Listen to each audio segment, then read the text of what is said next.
In today's video, I'm going to teach you how to delete a Google Ads account.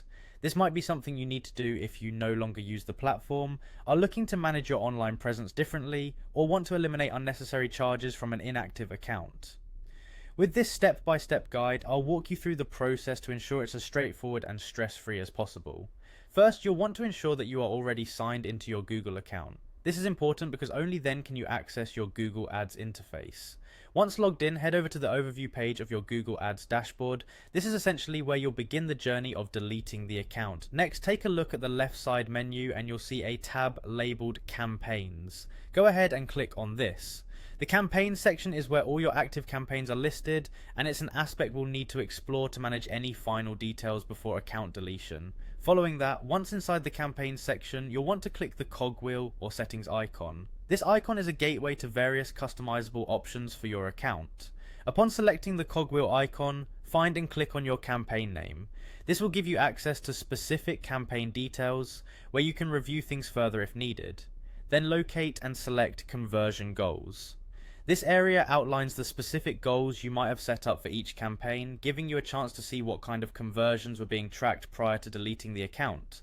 Next, we approach customer acquisition. Click this tab to gain insights about new customers your campaigns might have brought in.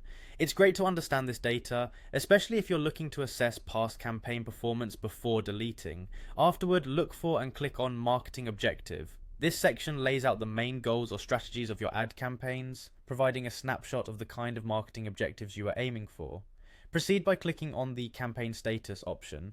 It's important to ensure that all campaigns are set to the appropriate status, possibly paused or ended, before the account deletion.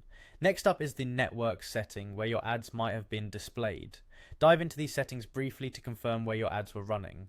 Following this, click on Locations. This clarifies the geographic locations your ads were targeting, giving further context to your ad reach strategies. Select the languages setting next. Review the language settings to get a complete picture of who your target audience might have been before closing up shop. Make sure to check the budget options. Looking at these helps you recall the financial aspect and any ongoing expenditures linked to your campaigns. Then navigate to bidding. Review these settings to reminisce about how you manage the financial bidding strategies for your campaigns. Don't forget to specify the start and end dates to lock down when your campaigns were set to run for full awareness before the account shutdown. Finally, glance at the broad match keyword setup. It's a reminder of the keyword strategies in place for targeting audiences more effectively. Once you've gone through these steps, you are well prepared to proceed with deleting your Google Ads account, ensuring there are no surprises or overlooked details. Thanks for watching, and I hope you found this guide helpful.